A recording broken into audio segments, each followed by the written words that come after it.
Okay, so James, I'm just going to have both of you introduce yourself just really quickly and sort of give us a sentence or two of why you're here talking about the issue of immigration, and then we'll just kind of dive into our conversation. So James, can you start with a short introduction? Yeah, so hi everybody, good morning. As Chris said, it's really nice to see, a pretty robust, attendance here. This is a really important topic on so many different levels. From a cultural anthropology perspective, it has a direct implication on who we are and who we think of ourselves as Americans. On a basic level, the United States has defined itself as a country of immigrants for almost the entirety of our existence. And it's very interesting that we say that because on the one hand, it denies the experience of the millions of Native Americans who were already here when the invaders or immigrants came. But then it also, recognizes that many of us are immigrants or the sons and daughters or grandchildren or great-grandchildren of immigrants. And while we are a country of immigrants, the United States, as a form of policy, has really sought to limit the influence of lots of immigrants on our, cultural identity and cultural heritage. So it's really an interesting topic, and obviously economically and politically and socially today, it's something that it's really important for us to talk about and think about and sort of get through, excuse the language, some of the BS about though. So looking forward to continuing this over the next hour. Heather, you're muted now. I know, right? COVID brain. So yeah, thank you, James. You mentioned quite a few things that I'd like to pick apart a little bit more as we jump in. So real quick, Chris, would you mind just a quick introduction and why you're here talking about immigration? Yeah, hey, thank you too for setting the table, James. I like how you framed it, and I'll be building on that as well. How we identify on one hand as a nation of immigrants. Even the first Americans, Native Americans, according to scientists, migrated here some 10 to 40,000 years ago.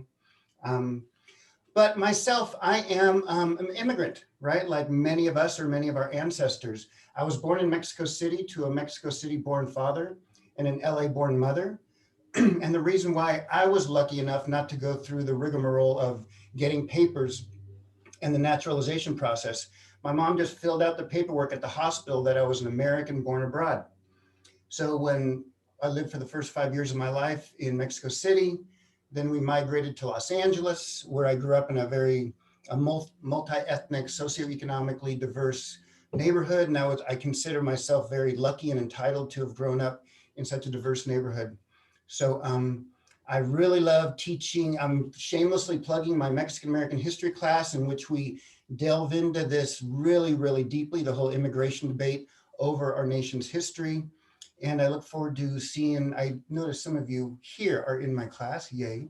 But I look forward to seeing you maybe in the spring, and let's get this talk going. Thank you, everybody, for coming. All right, thank you both. So again, one more piece of logistics. We've had quite a few folks join us. I mentioned this last time. If you haven't already, please do fill out the attendance form in the chat room. You'll see the link there. So thank you again. So James, if I can kind of start with you, you brought up something that I think is worth talking about, right? This sort of narrative of the United States as this diverse melting pot, right? That we are this nation of immigrants, this sort of rhetoric versus the reality of how that's played out. So would you mind kind of talking about this sort of myth versus reality when it comes to who we are as a country? Yeah, it's the question of diversity and this idea that we are a country of immigrants. It's interesting because it's true. We are a country of immigrants. We are incredibly diverse in terms of looking at the number of people who represent different countries of origin throughout the world, I would argue that in that sense, we are more diverse than any other country in the world. However, it hasn't been for all that long. You know, originally you go back to those first colonizers, that first settler group, largely limited to people from a pretty small region of, you know, Northern Europe. You know, most early immigrants to what at that time were the British colonies and then later the nascent United States were of British, Dutch, and German origin. And as I think Chris is going to talk about from a legal perspective, you know, we did our best for the first 120 or so years to keep the distribution of people limited to mostly white Northern European people. So while there was diversity, we're talking about a bunch of white Northern European Protestant people. And it isn't until, you know, we get into the 1800s where you start seeing, you know, large waves of immigration, still European, but more Southern and Eastern European, as well as, you know, Irish, but, you know, much more diverse in that people looked different and they weren't Protestant. You know, now you had Catholics and Jews. So, you know, it's really after 1965 that we become as diverse or start becoming as diverse as we are now. And when I think about the diversity, I also think about from a perspective of the United States, what we've done to sort of eliminate that diversity in many ways. You know, we've followed policies of cultural assimilation for, you know, much of our history, where we sought to minimize the impact, or at least the visibility, of sort of you know, Anglo-centric cultures. Yeah, thank you. So I'm going to circle back to this idea of kind of Anglo-conformity and assimilation here in just a second, James, but I want to throw it back to Chris here because you bring up this really good point of the historical context. And I think there's value, Chris, in talking about this idea of, you know, what does it mean to be legal? What does it mean to quote, be an American sort of metaphorically, legally? And if you can give us some historical context on that. You're muted. There we go. So thank you, James and Heather. And that's the only way I know how to think historically. Nothing else makes sense to me. So just to throw out some boring stats for you all, on the eve of the United States Declaration of Independence from 1700 to 1775, the #1 source of quote unquote migrants were enslaved people from Africa. 270,000 Africans were kidnapped and brought to the United States. I mean, none of them said, hey, honey, grab the kids, let's go to Boston, right? The second highest number of migrants to the United States from 1700 to 1775 were Irish, and they were only 100,000. So you're looking at 270,000 Africans, 100,000 Irish, and 84,000 Germans, just to get some perspective on the diversity of the United States. Can I just jump in for a second? Because I just, the real diversity that existed at this time were the more than 300 different Native American cultures throughout the United States. And I just needed to put that in there because we always seem to leave that out of these early discussions of diversity and variability. And it's really problematic. So I'm sorry to interrupt, Chris, but. Oh, I love being interrupted. Ask any of my students, remember, right? The same Sunday and I ain't a preacher, right? Yeah. You gotta always question authority respectfully, like James did. So you're exactly right. Native Americans were not even considered legal US citizens till 1924, people, not till 1924. What's more, how did US laws allow that? What did US law, how did they see Native Americans legally? Well, in an 1831 Supreme Court case, Cherokee versus Georgia, Native Americans were legally defined as, quote, domestic dependent nations. And that's on purpose vague and nobody really knows what it means, right? It's just politically expedient to create them to be like an other. So what I want to do is just lay out quickly, I won't drone on, mind you, this idea of what it means to be a legal American. And what does it mean to be an American? Are you an American if you come to this land and produce economically and help build the infrastructure? For example, the cotton or rice or indigo infrastructure of the Southern United States, which fuel the economy, like many enslaved African Americans did, but they did not have any constitutional rights. So were they Americans? Well, legally, no, but in reality, right, we could maybe make a different argument. Actually, can I interrupt you here real Yes, quick? please, always. I think that's a great question to throw out to everybody right now, right? So if everybody either in the chat or if you're feeling brave, you can just unmute yourself. What does it mean to be American? What does it mean to be part of this thing called the United States?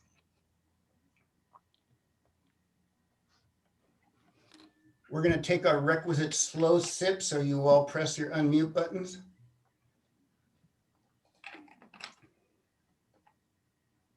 What does it mean to be American? I mean to be American. Watching Monday Night Football. No, well, hello everyone. My name is Laura. I guess for me, it means to be American is just to be part. We were learning about societies and how we get influence living in a certain society and acting and the behavior that we take among that. But I think it's more than that, is being participant of the society for once. Like right now, elections are coming up. And I think one big part of it for us to be an American citizens is to be part of that political movement, even if we hate it, but be part of the social environment. I think that's one. Another one is, I think for me, that's the most important one.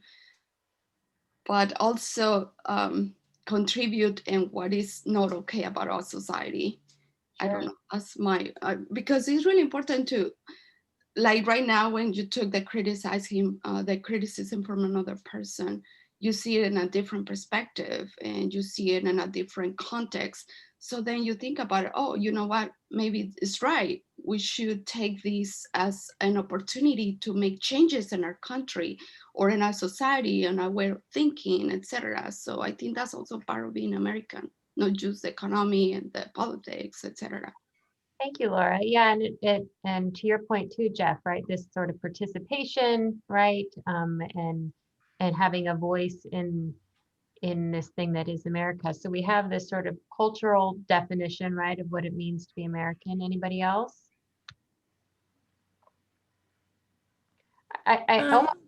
Sorry, go ahead. I guess it kind of means that, well, it's always changing. So in a way, I guess it could be that to be an American means that we kind of have to go with the changes, because when we try and fight against them, that can be like part of like with the Civil War and stuff like that. So we have to kind of be willing to roll with changes. Yeah. Who are we talking to? Is this Christina? Christina Duarte. Hi, Christina. Thank you for that. Yeah, I appreciate the point, right? That this sort of fluid nature of what it means to be American, for sure. So yeah, I actually appreciate that we had kind of a, let me think about that, because there's a lot of answers to this question. So if I want to kind of throw it back to Chris, so right, we have this kind of cultural idea of what it means to be American. There's a legal definition of what it means to be American. We have the economic component, right? So can I throw it back to you, Chris, now that I interrupted you? Sure. I'll go back to our founding fathers and friends. In 1776, John Adams, Thomas Jefferson, Ben Franklin got together to come up with some document to tell Britain that, hey, we're independent. And the only motto they came up with their Declaration of Independence Committee, and this goes back to what James says, was e pluribus unum, out of many one, right? And they know that was aspirational. They knew that we aren't one big melting pot. It was a hierarchical society and a mosaic of different peoples. But nevertheless, I think the fact that it's an aspirational thing to maybe our country can one day achieve is what keeps many folks going. For example, even our Declaration of Independence, it says, we hold these truths to be self-evident. that all men are created equal, that they are endowed by their creator with certain inalienable rights, life, liberty, and the pursuit of happiness. Right? And this is a man who owned 300 enslaved people, right? And had a second family with one of the enslaved people, Sally Hemings, who's writing this, right? He knew the irony of it, but nevertheless, it is aspirational. And if we look at our 1787 second constitution to the United States, full citizenship was enjoyed by white property owning males only, right? And what's more, one of the first acts of Congress, the first Congress of the United States in 1790, the first law they passed in 1790 was to create a pathway for free white persons. So if you were considered, remember, this is a totally invented phrase, white persons. If you're in Europe running around, going to Belgium or England, nobody thought of themselves in these colored identities. But only free white persons could become naturalized citizens in the United States. So that speaks to the legality of who is an American. So legally in the early republic, it was just free white people and others. And as we know, after the Civil War, right? Civil War, bloody Civil War, 1 million dead. The 14th Amendment of 1868 radically changed our definition of who is a member, an American, at least legally. The 14th Amendment says all persons born or naturalized in the US are citizens.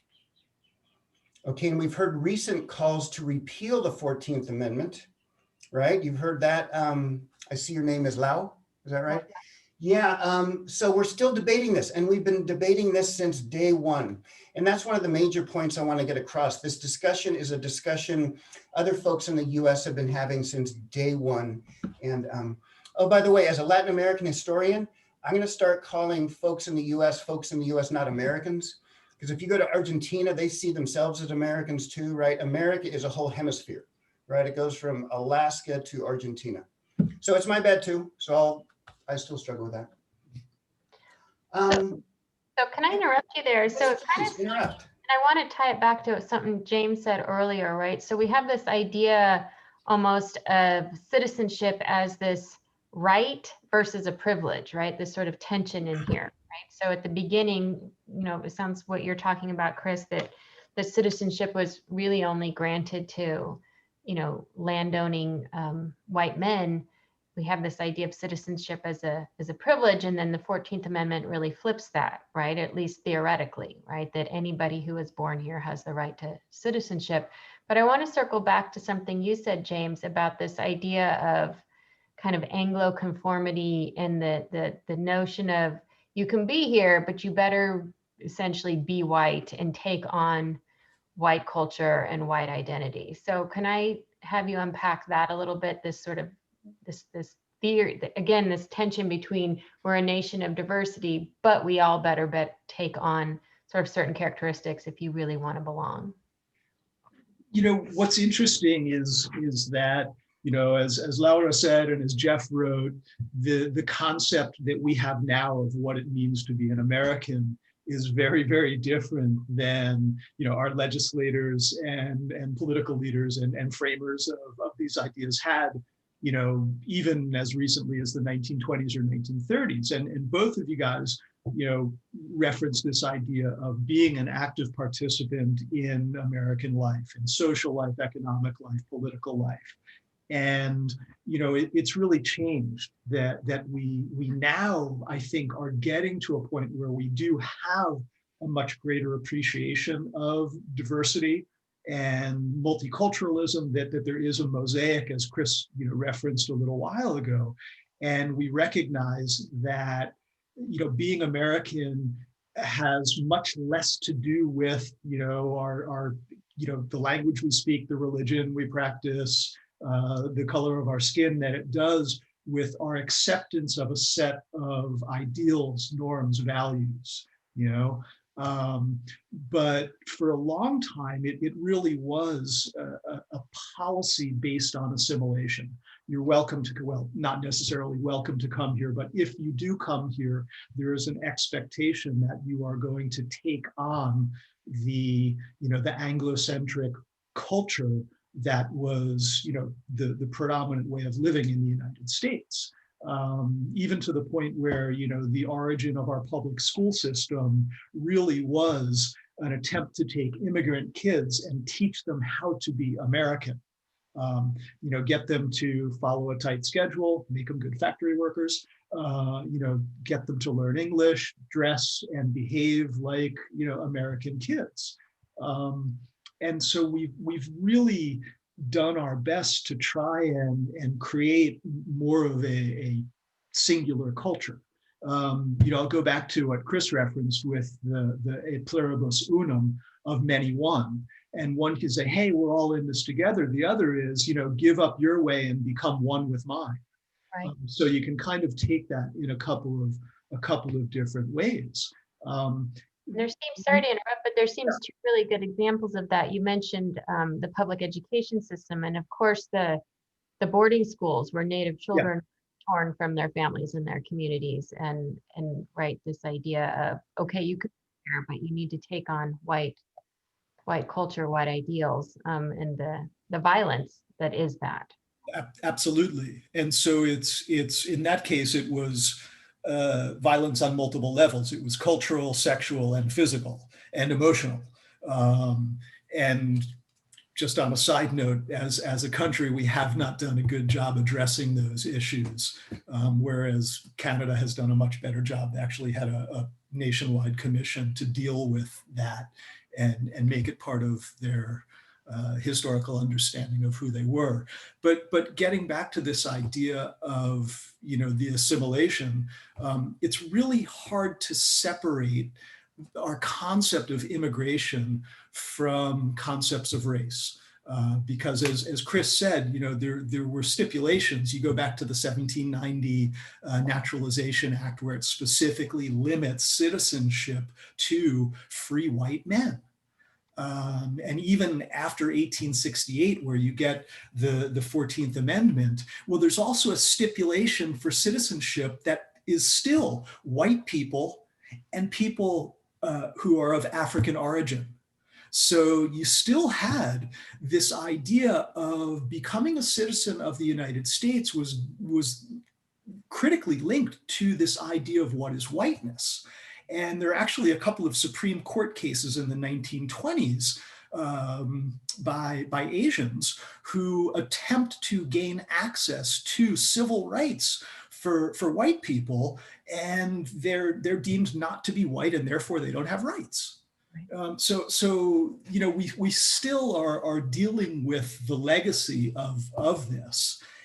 And we'll see how it plays out now with the denial or our attempts at times to deny people legitimacy as Americans because of their lack of European identity.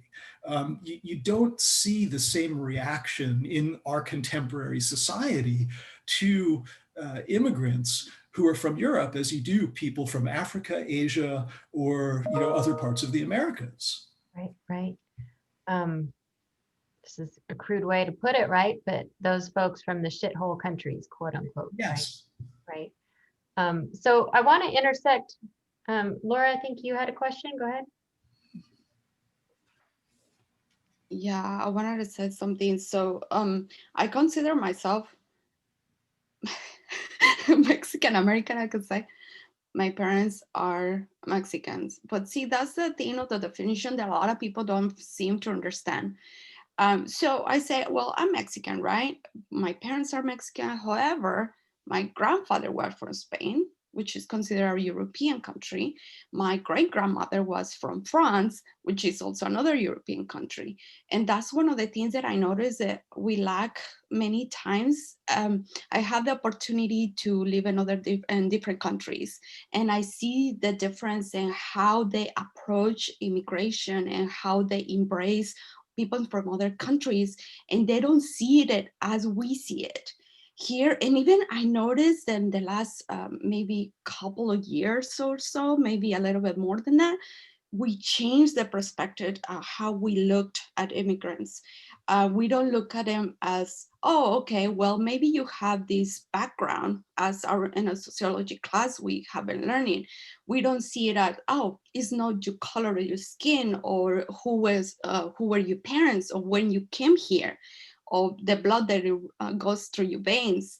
It doesn't look at it that way. We look at it, like he was saying, in a different perspectives, like, oh, you are not white enough, or you cannot describe, oh, okay, I have this much of European blood versus how much I am as the title of being Mexican or becoming an American citizen, which is another topic that I think is really important with immigration. Yeah. The fact that they don't see us American enough just because we became an American citizens instead of born in as an American citizen in this country, or having American citizens as parents. So Right, right. Thank you, Laura. You bring up a couple of issues, and sorry, I have somebody going by that's really enjoying their music at the moment. So, but two things, right? To underscoring what James and Laura are talking about is how all of this is socially constructed, right? How we come up with identities and how we define race and so forth is very fluid, and we make it up all the time. And it also gets to that, and also to James's point, that even quote being born here doesn't make you quote American enough, right? When we think about people who quote don't look white, they're constantly being asked, where are you from? Oh, I was born in Oakland. No, where are you really from? Right? This idea that you can never truly belong here. So Chris, if I can turn it to you, and I'm putting you on the spot, but I think such a good example of this is this whole one drop rule that we've had here in the United States, and how that was so unique to when we defined, whether you're Black or not, how that compared just, how it played out in Brazil or something like that. So can you give us a little tutorial on this craziness of the one drop rule here? Can I foreshadow tonight's presidential debate and totally skip that question and talk about something else? Is that me? And then we'll go back to you with the one drop stuff, because you're good at that. I can give you comparative things, but and that's so rude of me, and I apologize, but I just want to make sure I get these little data points in. So as James was talking about, in the late 1800s, there was a big influx of migrants from places that weren't Northern Europe, right? You had Russian Jews escaping, you had Catholic folks from Italy, you had Mexican Americans coming north in the late early 1900s. And this started to freak a lot of Anglo-Protestant folks out, right? They thought it was going to change America. This led to the second rise of the Ku Klux Klan, for example. That was one manifestation of it. And it also led to the very important 1924 Immigration Act, which was the second time the federal government got involved in immigration, who can come in and come out. And the 1924 Immigration Act, quote, was to preserve the ideal of American homogeneity, right? Meaning sameness. We want Northern Europeans to come here. We don't want others. And it did this by having a quota. And 80% of that quota was for folks from Ireland, England, and Germany. All right, so it's trying to limit Eastern Europeans and Mexico. Actually, Mexicans weren't even on the 1924 Immigration Act. You know why Mexicans were not on the 1924 Immigration Act? Because, Lau, go ahead. You're answering, huh? sorry, because actually Mexican territory was part of what is part of the United States. Well, there's that was one too. part of it. There was the Mexican-American War, in which the United States whooped Mexico in 1848, and we got, right, the whole southwestern part of the United States. There was actually debates in the Senate as to why don't we take all of Mexico? Why don't we just take it all? We beat them, we whooped them. And the other senators in the debate argued why we're not going to take all of Mexico. We don't want the rest of southern Mexico. It's because it was full of Mexicans, right? So they said, no, we're just going to take the northern part of it. So at the same time that the Immigration Act of 1924 was passed and there was not a Mexican quota, the Border Patrol was created, right? Here's the beginning of ICE. Today we know it as ICE, then it was the Border Patrol. And the Border Patrol's mission statement was to control the border like a faucet. when we needed migrant laborers to build a railroad or agricultural infrastructure, migrants were welcomed. In the 1930s, when the economy hit the skids, quote unquote, Mexicans were blamed for taking American jobs. And there was 1.8 million, quote unquote, Mexicans deported. 60% of those deported were US citizens. So there was no due process of the law. They just rounded people up in Tucson and LA and sent them back. Well, that's the kind that was our next thing. So James mentioned this sort of the role of race played and who can be here, who can't. But of course that intersects with economics, right? So if you can expand a little bit more, you mentioned, bringing Mexicans over when we need them economically, pushing them back out when we no longer need them or want them. Can you give us a couple of other examples? I'm thinking about the Chinese Exclusion Act or the Bracero program. If you can just, either of you, a couple of examples of how the economy has played a role in who we define as American and who isn't. Oh, I'll briefly mention, right, there was the Union Pacific Railroad made concerted efforts to go bring thousands of Chinese over to help build the railroad, right? And they did, right? Chinese and Irish Americans were like the ditch digger rail layers, right? And there was a whole bunch of different folks who built it, but they were the ones, the ditch diggers, basically. And about 20, 30 years later, there was anti-immigrant sentiment, right, writ large. And one of the first exclusion acts written by the US government was the Chinese Exclusion Act. And many Chinese were excluded from coming to the United States. Many migrated to Mexico, actually. So yeah, the push and pull factors of the economy. So James, can I push it to you then? We see, Chris mentioned that when the economy starts to tank, there's this pretty predictable trend of scapegoating immigrants, right? That it's the Mexicans that are at fault for why the economy is going south, or the Chinese came and ruined everything. Can I have you talk about that a little bit more? Why the scapegoating? Why do we see this persistent pattern of scapegoating of immigrants for economic problems, social problems? Why does this happen so often? I think that's a basic sort of human, let me strike that and reverse it. I think that's a basic pattern that we see in people. It's so much easier to blame somebody else than to take responsibility for things that are part of a broader pattern. We don't want to get confused in details. Give me a simple answer, and that way we know who to blame and we can move on. Scapegoating is a really easy approach to coming up with at least an answer for why there is a problem. Especially if you look at economic issues in the United States, the ups and downs of our labor market or, the overall national economy are incredibly complex. And most of us don't understand everything that's going on, myself included. And so it's great to have an easy out and say, oh, we have too many undocumented workers that are taking the jobs of, Americans who need them and want them. It doesn't matter that it isn't reality. It's a much easier answer and an easier excuse, and we like that. It's like with kids. I don't know how many of you have kids, but it's like, no, my sister did it. Yeah, right.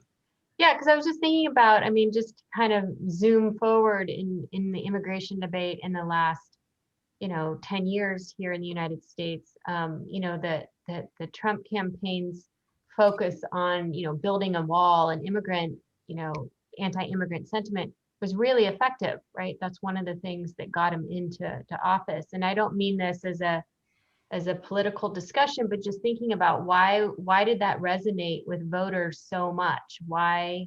And James, you started to speak to it, but I guess I'm opening the question to everyone. Why was this such an effective strategy of, the caravans, they're coming over the border. Why was that so effective in 2016?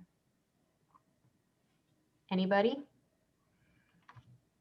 Because it's certainly not a new strategy. It was just incredibly effective. Well, it's not really a question, but it's more a comment. Sorry, again, me. Well, actually, my major in university was global economics, and one of pointing out at what you guys were commenting. As a matter of fact, the reason why this was so effective is because we have exactly the point that he was mentioning. Our professor give us all this instruction about global economics and how the economic works in every single different countries and the policies that they implemented in different countries and how they work.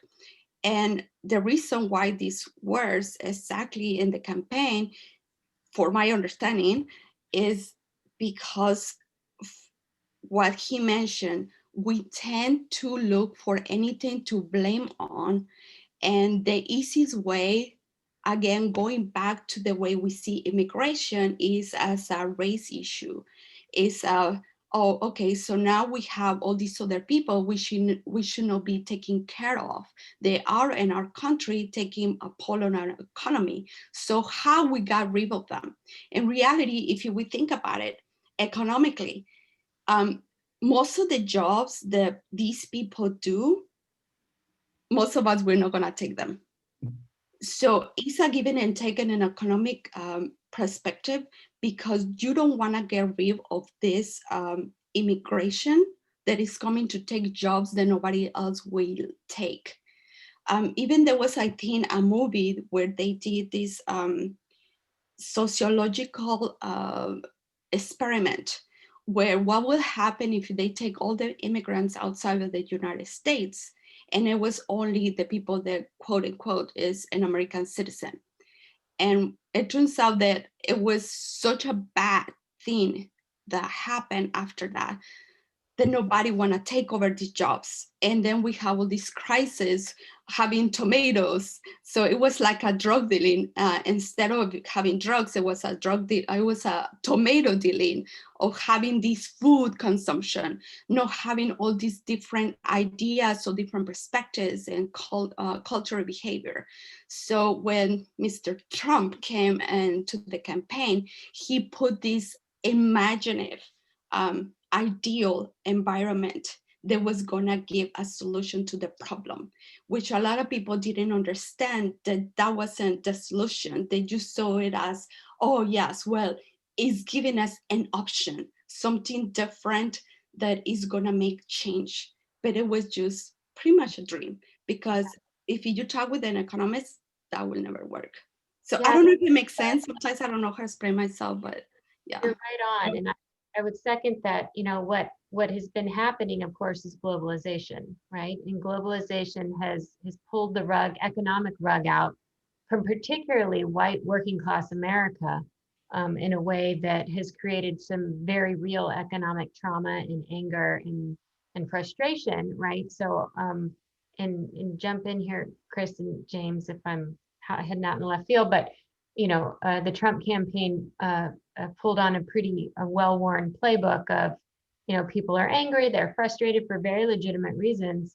So let's direct that attention away from the real situation, right? Economic globalization and exploitation, to the good old scapegoating playbook. And it just makes me think about the same thing happened with the rise of the eugenics movement in the 1920s and 30s, right? So you had, as Chris mentioned, these waves of immigrants from Eastern European. You had the Great Depression that was going on. You had unrest in the South between blacks and whites. So here you had all these social problems, right? And instead of recognizing them as social problems, the eugenics movement sort of fell into this vacuum of, look, we have a scientific solution to these social problems, right? We just have too much intermixing, too much breeding of the quote wrong people. And if we just get more of the quote right people to breed, we can fix the problems. Getting back to James's point about, right, that to be an American is essentially to be a white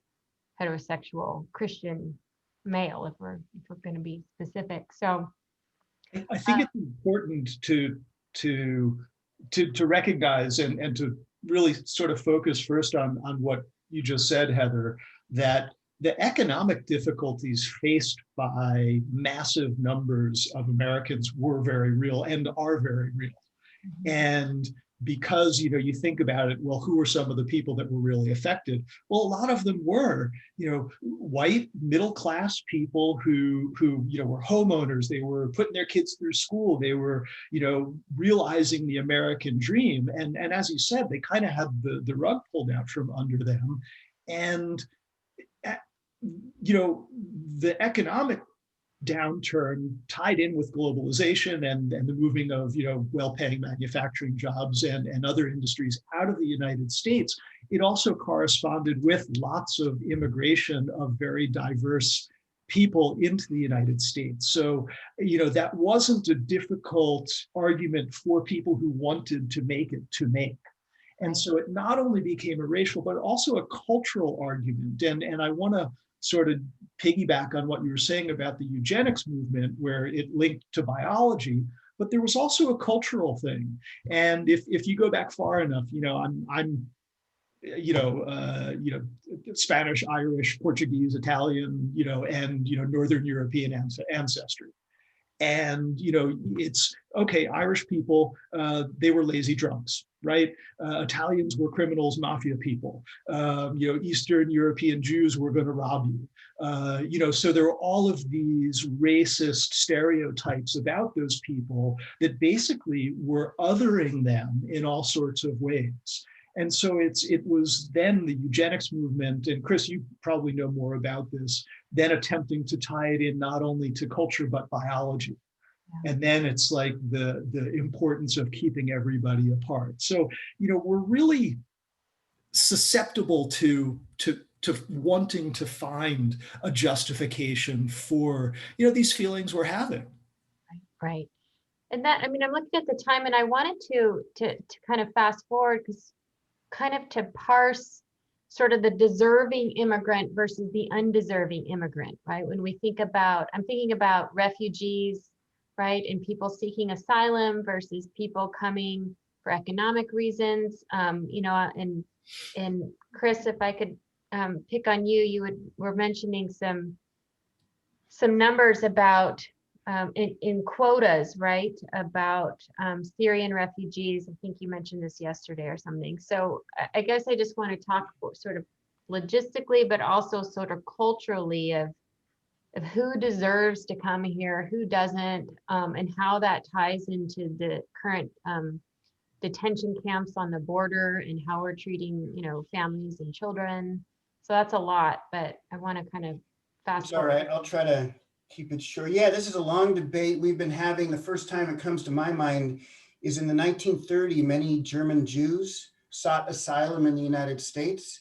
Yet because of the 1924 Immigration Act, it was capped at, I think, 10,000 German Jews a year.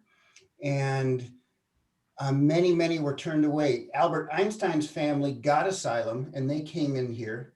But who's the woman who wrote the memoir? Anne Frank. Anne Frank's father, Otto Frank, tried to seek asylum in the United States. They were turned away and they ended up dying in the death camps in Germany.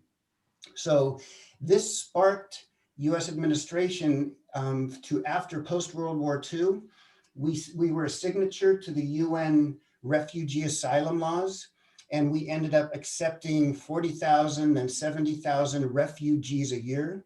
And refugees is a specific definition. It's a person who has a well-founded fear of persecution due to race, membership in a particular social group, political opinion, religion, or national origin. And it was signature. Go ahead. It was amended in the late 90s to include women who are victims of domestic violence too. Great. And it has not yet been amended to people escaping LGBTQ violence, right? And that's something that many folks are calling for. So many refugees, especially from Central America, are trying to escape the violence that actually started to really flare up with US involvement in Central America, Honduras, El Salvador, Guatemala in the 1980s, right? So there's a long story about it.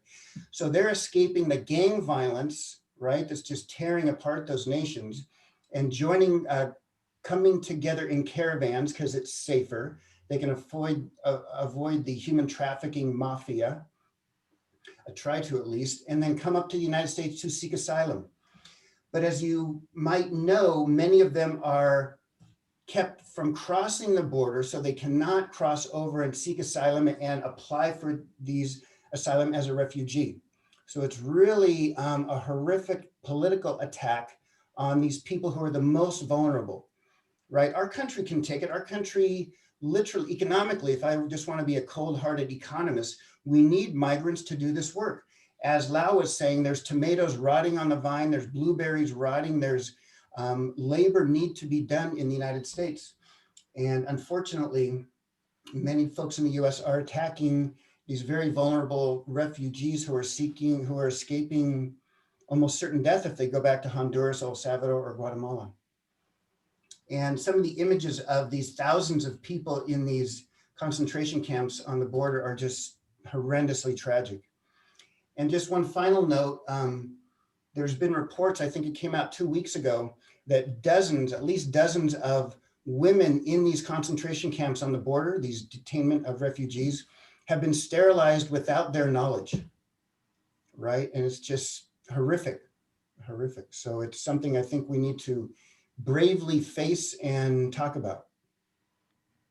Well, that gets me, thank you, Chris. So, as we're thinking about kind of these patterns we've seen, right? This sort of assimilationist approach, the bring them here when we need them economically, kick them back out when we don't, scapegoating immigrants when things aren't going how we want them, right? We see this pattern, but if you just look demographically, right, things have shifted in some pretty significant ways, right? Many of you all that are part of today's talk are part of the most racially, ethnically diverse generation we've ever had in the United States, right? And just demographically speaking, it's only going to get more diverse.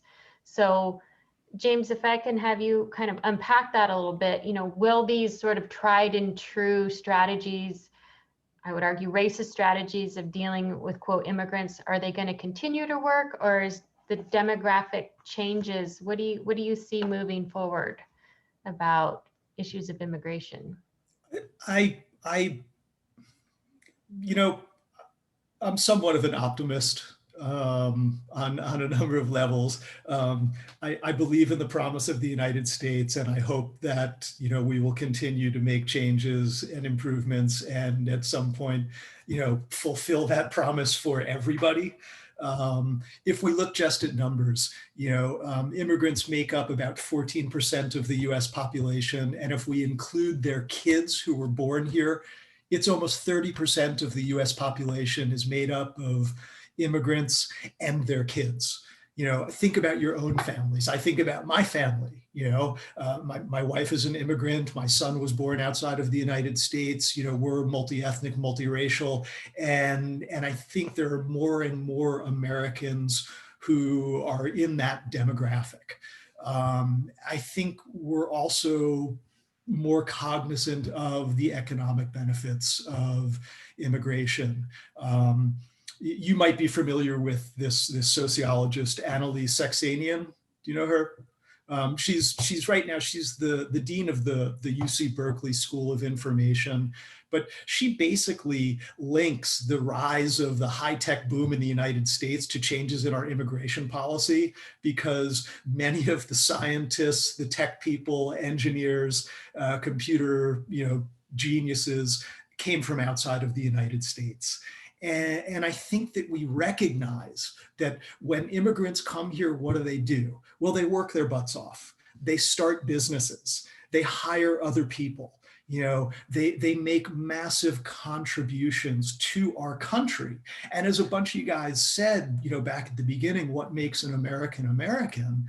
Well, it's the belief in and the participation in our society and buying into a set of norms, values, and ideals. Why do people come here?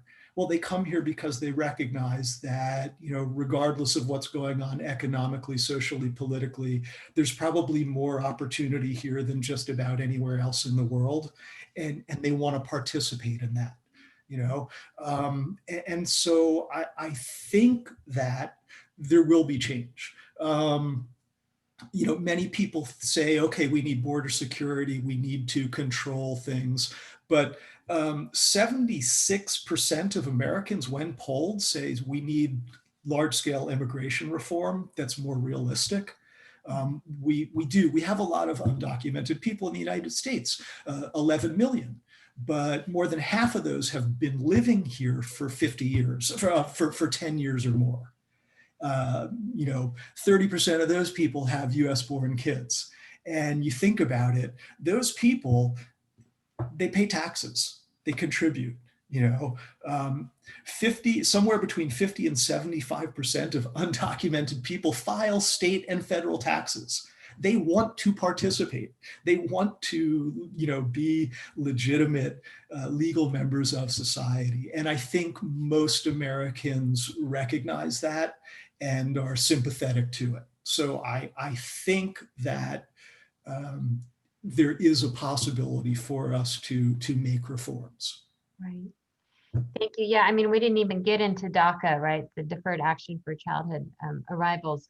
But yeah, the public support for the DACA program is significant. So, so we have just obviously scratched the surface of the topic that is immigration. We have about 5 more minutes and we have some time for questions. I see Katie raising her hand. Real quick before you say something though, Katie, I just want to make sure. In the chat, I'm going to put a link to a resource for additional resources that I had Chris and James put together if you wanted to read some more. So I'm going to put that right now. And I'm also going to put a link to our next social science student success workshop, which is going to be on health disparities and COVID-19. So I'll put both those links in the chat and then I will let Katie talk. Hi, I just wanted to add onto what he was saying. Another thing to think about is also when parents that are, you know, that immigrated here a while ago, let's say a few years ago, if you think about it, sending them back doesn't really help at all, mostly because they don't know what's going on. Things are changing constantly. There is new stuff being built. There is roads changing, people die, new people come, and like they don't know anything of that. So when he was talking about, yeah, they got kids born here, that's true. But if you think about those kids, we're not from well, I'm one of them. My dad is Salvadorian, my mom is Mexican, and I was born in the United States. But technically, I'm not considered part of the United States, but I'm also not considered part of Mexico or part of El Salvador.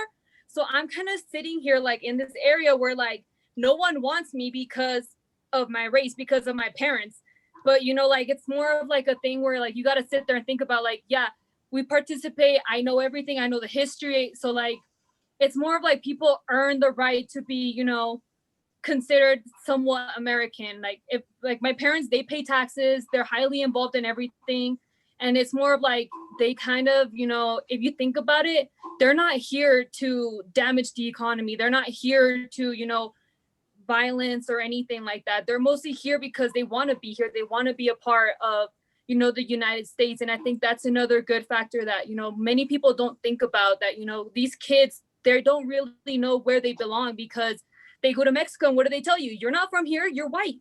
You know, you're American. Or you go to, like, when I go to El Salvador, they're always like, nope, it doesn't matter if your dad's here, you're American, you have to pay for tourism. So it's more of like, you know, they don't want you anywhere. So you're kind of just floating there like, okay, I know where I'm from. I know where my roots are from, but it's like, where do I really belong? You know, like what kind of culture do I kind of like adapt? So, you know, like, well, for me, I kind of pull from all three. I like all three cultures. I love being involved in all of these different places. And I think it's more of like something that would, you know, help out with the presentation and like what he was saying. Yeah, thank you so much, Katie. I really, yeah, right. Again, just scratching the surface of this really important topic. Anyone else? We have a few more minutes. Any questions, feedback, anything we didn't get to?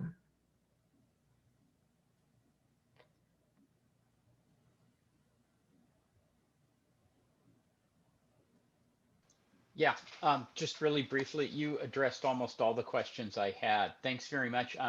And maybe if there isn't already something on the resources page to go a little deeper into the area of how this idea of assimilation works, especially when we're mostly have this construct of people coming here, doesn't apply to the Native Americans, doesn't apply to Africans who were brought here for forced labor. But when the border itself moves, so Mhm. that, as you mentioned earlier, this huge swath that was formerly Mexico, and then before that, Spain, now you have a whole lot of people whose families were here for generations. And what are those people expected to do, and who are those people expected to be? And I appreciate you're raising the fact that they were kind of just left out of the national conversation because it didn't really fit in Right. with those ideas. That's all I was going to mention. And you did touch on that briefly and answered all my other questions. And I just wanted to thank you very, very much for putting this together. Thank you, David. And you made me think of the reverse, of course, is Puerto Rico and the violence that we're doing to Puerto Rico in not including them in any meaningful way as citizens, right? Chris, you were going to say something? Oh, they should be our 51st state, right? We've colonized them since 1898. It's time. Yeah, right. Wow, you were going to chime in there. Vote for the presidency. I just have a question for all the experts. So regarding again to the topic, what do you guys think will be a good approach, or how we can approach people to understand this concept of immigration? Going back to the wall that we were discussing earlier, how you make people educated enough to understand that maybe immigration is not the problem, or other races aren't the problem for all our, not even just in general, not just economic or sociological system, like in general. Because in my personal case, I live, unfortunately, because of the COVID-19, I live with a strong heart Republican who is, even though he's more Mexican than me, believes that he's an American, and he sees, even though he sees our people as problems and he sees other races as problems, and he had this very white idealistic idea of being an American, even though I'm trying to join the Air Force and I feel like I will be more American than him. But what do you guys think it would be a very good approach to make people a little bit more educated about this topic? Because I just can't find it. I don't know if you guys can tell me later, or I don't know, it's a huge question. I would just say that with regards to education, immigration, healthcare, and virtually any other topic, it's very difficult to educate someone because we live in an environment that is so full of misinformation and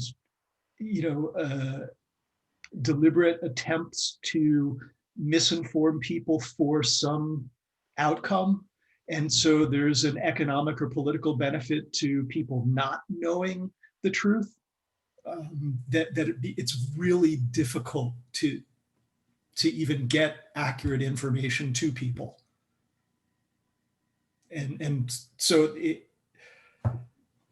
Well, here's a shameless plug for our next workshop, because when the COVID-19 first came out, most states and localities weren't even tracking the racial ethnic disparities in this pandemic, right? So if we don't even know that certain race and ethnicities are being disproportionately impacted, then we're certainly not going to try to address that problem, right? So it just made me think of what you were talking about, James, right? That intentionally or unintentionally, if we are not, given the correct information, that itself is a problem. So yes, shameless plug for our November 11th one. We are going to be talking about how, while we're all in the same storm that is COVID-19, we are not all in the same boat when it comes to the impact on our health and outcomes.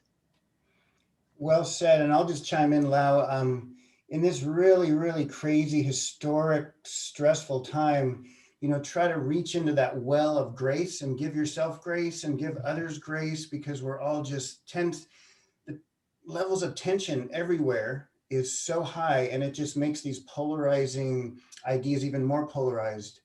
So what I keep telling myself, okay, Chris, try to create a third space in which we can talk about this, right? And maybe not try to, well, I'm going to sit down and have a conversation and I'm going to change this person's mind. No, just maybe try to listen, and hopefully they'll listen to you in turn, and just create, right, a good, comfortable, safe third space, and give yourself grace and give others grace. That's my only way to think to get through this. But keep talking about it, right? Keep it up. Do what you can. And take a sociology, anthropology, and history class, right? Yeah, do that. Yeah. Well, that's a perfect I note. did. Thank you so much. And again, I want to thank James. Thank you for being here. Chris, thank you for being here. And even more so, I want to thank all of you who joined us today. This is a really important conversation, and the fact that you showed up suggests that there's room to be talking about it, as Laura rightly pointed out, right, to keep having these conversations. So yeah, keep on the lookout. We've gotten such a positive response from this sort of social science series that we're going to keep them going. And please share. You'll have all of our contact information on that resource sheet. So if you want to reach out to any of us individually, please do so. And Or- if you have, sorry, go ahead, James. Sorry, go for it. No, I was sorry. just going to say, if you have ideas or suggestions for additional topics, we are more than welcome to entertain those, because we're building as we're flying. Is that what you were going to say, James? That's exactly what I was going to say. Awesome. All right. Well, thank you, everybody. It's such a pleasure, and look forward to hopefully seeing you on November 11th. Yes, yes, yes. Go out and vote, everybody. Make sure you vote. Vote, vote, vote. Bye. Thank you.